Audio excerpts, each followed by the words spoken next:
આજે કન્યા શિક્ષણની વાત કરીએ તો પરિસ્થિતિ કેવી છે?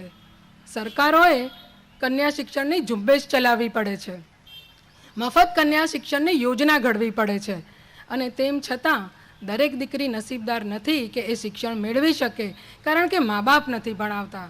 અને કારણ અને દલીલ તો એની એ જ કે દીકરીએ તો પરણીને સાસરે જવાનું અને ઘર સંભાળવાનું, એણે ભણીને શું કરવાનું? અને જૂના જમાનામાં પણ દીકરીઓને ક્યાં ભણાવતા હતા? એટલે આ જૂનો જમાનો એ ત્યાં પણ નડે.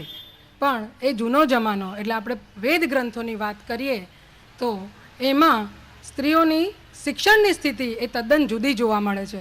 કન્યાને શિક્ષણનો અધિકાર હતો એટલું જ નહીં, કન્યા માટે શિક્ષણ મેળવવું અનિવાર્ય હતું અને લગ્ન માટેની એ એક લાયકાત પણ હતી. કન્યા સુશીલ, સુંદર ને સંસ્કારી હોય, પણ જો શિક્ષિત ન હોય તો એ પૂરતું નહોતું. કન્યા શિક્ષિત હોય તો એ સહેલાઈથી એનો મનગમતો પતિ મેળવી શકતી. અશિક્ષિત કન્યા માટે લગ્નમાં બહુ મોટો અવરોધ ઊભો થતો. એટલે વેદ ગ્રંથોમાં માતા પિતાને એવી સલાહ આપવામાં આવી છે કે ભણેલી યુવતીને તેના જેવા ભણેલા યુવાન સાથે પરણાવવી. એટલે બાળ વિવાહ પણ નહોતા થતા. યુવતીના યુવાન સાથે લગ્ન કરવાની સલાહ આપવામાં આવી છે. અથર્વવેદનો એક મંત્ર છે, બ્રહ્મચર્યેણ કન્યા યુવાનમ વિંદતે પતિમ. એટલે કે બ્રહ્મચર્યાશ્રમમાં જે કન્યાએ યોગ્ય કેળવણી પ્રાપ્ત કરી હોય તે તેનો મનગમતો પતિ મેળવી શકે છે. આપણા જીવનમાં 4 આશ્રમ છે, બ્રહ્મચર્યાશ્રમ, ગૃહસ્થાશ્રમ, ત્યાર પછી વાનપ્રસ્થાશ્રમ અને છેલ્લે સંન્યાસ આશ્રમ. તો એ જે બ્રહ્મચર્યાશ્રમ છે એ વિદ્યાર્થી અવસ્થા માટે છે. એટલે અથર્વવેદના એ મંત્રમાં કહ્યું છે કે વિદ્યાર્થી કાળમાં કન્યા યોગ્ય કેળવણી પ્રાપ્ત કરે તો એ મનગમતો પતિ મેળવી શકે છે. એટલે શિક્ષણ એ એના માટે અનિવાર્ય હતું. અને કયા પ્રકારનું શિક્ષણ અપાતું એ સમયમાં? તો કન્યાના શિક્ષણના આરંભમાં એના ઉપનયન સંસ્કાર થતા. ઉપનયન એટલે અભ્યાસ માટે ગુરુની સમીપ જવું. એટલે સ્ત્રીઓ ગુરુકુળમાં, કન્યા અવસ્થામાં સ્ત્રી ગુરુકુળમાં ભણવા જતી. સહશિક્ષણ હતું એ સમયમાં. એટલે છોકરા છોકરીઓ સાથે ભણતા, એમને એક સરખું શિક્ષણ મળતું. એમને વેદ ગ્રંથો, જે 4 વેદ છે આપણા, ઋગ્વેદ, યજુર્વેદ, સામવેદ અને અથર્વવેદ, એ 4 વેદનું શિક્ષણ અપાતું. વેદના 6 અંગ છે, એટલે વેદાંગ જેને કહે છે. તો વેદના 6 અંગ. શિક્ષા એટલે ઉચ્ચાર શાસ્ત્ર, ઉચ્ચાર, સ્પષ્ટ ઉચ્ચારો પર ખાસ ભાર મૂકવામાં આવતો. અને ગોખણિયું નહીં, શિક્ષણ ગોખણિયું નહીં, પણ એ સમજણપૂર્વક એને આત્મસાત કરવાનું હતું. સાચા ઉચ્ચારો અને સમજ એ બંને એમાં અભિપ્રેત હતું. એટલે શિક્ષા એટલે ઉચ્ચાર શાસ્ત્ર. કલ્પ એટલે ક્રિયાકાંડનું જ્ઞાન આપવામાં આવતું. અને તે ઉપરાંત છંદ, વ્યાકરણ, નિરુક્ત અને જ્યોતિષ, આ 4 એટલે આ વેદ અને વેદાંગ એ ભણતા. એ ઉપરાંત એમને ઇતિહાસ અને કાવ્યો, પૌરાણિક આખ્યાનો અને યજ્ઞવેદી એ દરેક ઘરમાં બનાવવાની રહેતી. એટલે એમને પ્રાથમિક ભૂમિતિનું શિક્ષણ અપાતું.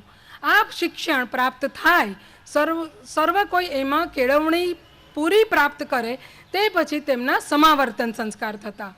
સમાવર્તન એટલે આજે આપણે જેને દીક્ષાંત કાર્યક્રમ કહીએ છીએ કે પદવીદાન સમારંભ કહીએ છીએ, વિદ્યાર્થી પદવી લઈને યુનિવર્સિટીમાંથી ઘેર પાછો ફરે, એ અવસ્થાને એ વખતે સમાવર્તન કહેતા.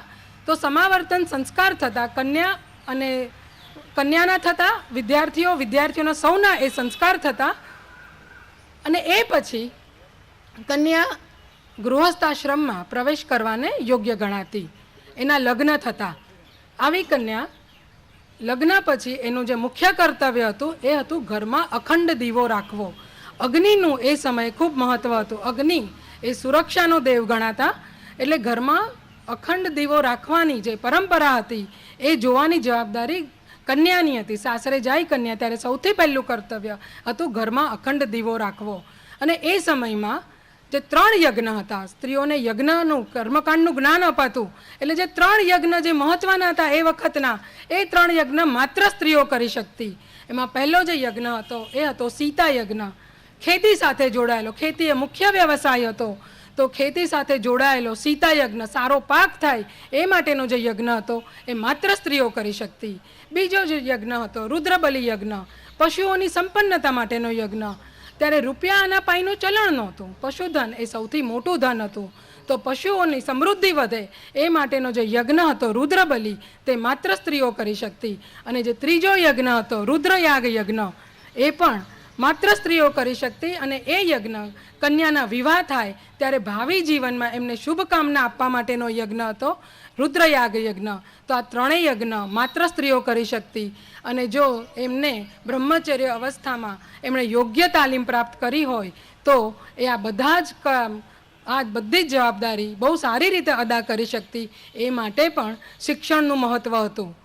એટલે જ કહ્યું છે કે શિક્ષિત નાર સંસારમાં ત્રિલોક તારક નાવ, કુળવધુ કુળવંતીનો ભગવાન ધરશે ભાવ. તો આ કુળવધુ કુળવંતી જે અભ્યાસ પછી લગ્ન કરીને ઠરીઠામ થતી એ સદ્યોવધુ કહેવાતી. સદ્યોવધુ એટલે એવી કન્યા કે જે પોતાનો અભ્યાસ પૂરો કરીને પરણી જાય. અને બીજા પ્રકારની જે સ્ત્રી હતી એ હતી બ્રહ્મવાદિની. બ્રહ્મવાદિનીઓ લગ્ન ન કરતી. એ સમય આજે લગ્ન એ એક અનિવાર્ય બની ગયું છે, અને કુંવારી ડોશી ન મરે એ કહેવત ક્યારે ને ક્યારથી આવી એ હજુ અભ્યાસનો વિષય છે.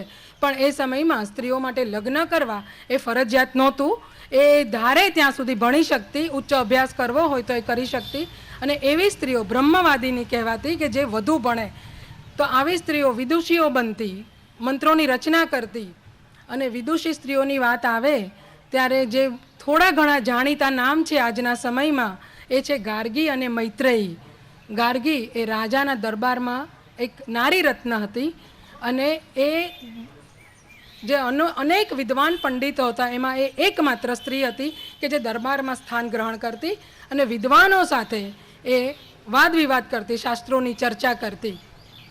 એકવાર રાજાએ 1000 ગાયના શિંગડામાં સોનું મઢીને દરબારમાં ઘોષણા કરી કે મારા દરબારમાં જે સૌથી વધુ વિદ્વાન હોય તે આ ગાયો પોતાને ઘેર લઈ જાય. સોપો પડી ગયો દરબારમાં રાજાની ઘોષણા સાંભળીને, કારણ કે ગાયો તો બધાએ લઈ જવી હતી પણ સૌથી વિદ્વાને લઈ જવાની હતી. એટલે થોડી વાર તો સૌ એકમેકનું મોં તાકતા રહ્યા, અને બધાને એમ થાય કે હું ગાય લઈ જાઉં, પણ કોઈ હિંમત ન કરે. અંતે યાજ્ઞવલ્ક્ય નામના વિદ્વાન ઋષિ ઊભા થયા અને એમણે સામશ્રવા નામના પોતાના શિષ્યને કહ્યું કે આ ગાયો મારે ઘેર લઈ જા. અને સામશ્રવા ગાયો લેવા જાય છે અને ગાર્ગી તરત ઊભી થાય છે અને યાજ્ઞવલ્ક્યને પડકાર ફેંકે છે કે મારી સાથે શાસ્ત્રોની ચર્ચા કર્યા વિના તમે આ ગાયો લઈ નહીં જઈ શકો. અને યાજ્ઞવલ્ક્યએ ગાર્ગી સાથે શાસ્ત્રોની ચર્ચા શરૂ કરી. ખૂબ લાંબી ચર્ચા થઈ. અંતે યાજ્ઞવલ્ક્યએ 2 હાથ જોડીને કહ્યું કે હો ગાર્ગી, હવે તું બસ કર, હવે મને વધુ પ્રશ્ન ન કર. ગાર્ગીએ ઋષિનું માન રાખ્યું અને ગાર્ગીએ દરબારમાં એવી જાહેરાત કરી કે યાજ્ઞવલ્ક્ય એ મારી કસોટીમાંથી પાર ઉતર્યા છે અને ગાયો પોતાને ત્યાં લઈ જઈ શકે છે. એટલે ગાર્ગીએ કહ્યું એ પછી જ યાજ્ઞવલ્ક્ય ગાયો પોતાને ઘેર લઈ જઈ શક્યા. એ યાજ્ઞવલ્ક્યની 2 પત્ની હતી, મૈત્રેયી અને કાત્યાયની. કાત્યાયની ગૃહિણી હતી, સામાન્ય સ્ત્રી હતી, અને મૈત્રેયી મિત્ર ઋષિની દીકરી અને પોતે પણ વિદુષી હતી. અને યાજ્ઞવલ્ક્ય જેમ ગાર્ગી સાથે દરબારમાં ચર્ચા કરતા અને ઘેર આવીને મૈત્રેયી સાથે શાસ્ત્રોની ચર્ચા કરતા. જ્યારે સંન્યાસ આશ્રમમાં જવાનો સમય થાય છે તો યાજ્ઞવલ્ક્ય કહે છે કે હું મારી બધી જ સંપત્તિ તમારા બંને વચ્ચે વહેંચવા માગું છું. એટલે સંપત્તિનો પણ અધિકાર હતો. ત્યારે મૈત્રેયી કહે છે કે બધી જ સંપત્તિ મળી જવાથી શું હું અમર થઈ શકીશ? તો યાજ્ઞવલ્ક્ય કહે છે કે ના, એવું તો કઈ રીતે બને? તો એ કહે છે કે તમે મને અમરત્વનું જ્ઞાન આપો. અને એ પછી યાજ્ઞવલ્ક્ય અને મૈત્રેયી વચ્ચે એ સંદર્ભે ચર્ચા થાય છે. તો એ ગાર્ગી અને મૈત્રેયી એ 2 વિશે આપણે જાણીએ છીએ, જે થોડું ઘણું જાણીતા નામ જે કહી શકાય. પણ વેદ ગ્રંથોમાં લગભગ 25 જેટલી ઋષિકાઓ છે કે જેમણે વેદ મંત્રોની રચના કરી છે. 25 જેટલી આ ઋષિકાઓએ મળીને લગભગ 450 જેટલા મંત્રો વેદ ગ્રંથોમાં રચ્યા છે. અને એમાં સૌથી પહેલી જે કોઈ સ્ત્રી છે જેણે વેદ મંત્રોની રચના કરી છે એનું નામ છે રોમશા. રોમશા એટલે રોમોવાળી. અને દેવગુરુ બૃહસ્પતિની એ દીકરી હતી અને રાજા સ્વનય ભાવયવ્યની પત્ની હતી. અત્યંત પ્રખર બુદ્ધિશાળી હતી એ રોમશા. અને આજે જેમ કન્યા સારોવર પ્રાપ્ત કરવા જપ તપને વ્રત કરે છે એમ એ સમયમાં સ્વનય ભાવયવ્યએ રોમશાને રીઝવવા સિંધુ નદીના તટે 1000 યજ્ઞ કર્યા હતા. ત્યારે રોમશા રીઝી અને એણે સ્વનય ભાવયવ્ય સાથે લગ્ન કર્યા. લગ્ન કરીને સાસરે ગઈ, પણ એનું જે મુખ્ય કામ હતું એ હતું સ્ત્રી શિક્ષણનું, સ્ત્રી વિકાસનું. એના રોમ રોમમાં એમ કહેવાય છે કે વેદની શાખાઓ અને શાસ્ત્રો વસેલા હતા, એટલે એનું નામ રોમશા હતું. અને અત્યંત પ્રતિભાશાળી સ્ત્રી સતત એનો વિકાસ થાય અને સ્ત્રીની બુદ્ધિ પ્રતિભા પાંગરે એ માટે સતત પ્રયત્ન કરતી હતી. એટલે રોમશાના રોમ રોમમાં ધર્મ હતો, સત્ય હતું અને જ્ઞાન વિજ્ઞાનની સરવાણીઓ વહેતી. એ રોમશા અત્યારે આપણે જે કહીએ છીએ કે નારી મુક્તિના જે ચળવળો ચાલે છે, ભારતમાં પણ એ ચળવળો આજના દિવસમાં ચાલી રહી છે. અને એમ કહેવાય છે કે નારી સ્વતંત્રતાનો આખી જે પરિકલ્પના છે એ અમેરિકા અને યુરોપમાં ઉદ્ભવી અને ત્યાંથી તેનો પ્રચાર થતો થતો એ આપણે ત્યાં ભારતમાં આવ્યો. પણ એ વાત પણ સાચી નથી, કારણ કે રોમશા એનો ઉલ્લેખ વેદ ગ્રંથોમાં નારી સ્વાતંત્ર્યની ધ્વજધારિણી તરીકે કરવામાં આવ્યો છે. એટલે એ નારી સ્વાતંત્ર્યની પ્રણેતા હતી. એટલે એમ કહેવું એ વધુ યોગ્ય છે કે આપણી રોમશામાંથી અમેરિકા અને યુરોપે પ્રેરણા લીધી અને એમને ત્યાં એમણે સ્ત્રી સ્વતંત્રતાના વાજા વગાડ્યા અને આંદોલનો શરૂ કર્યા.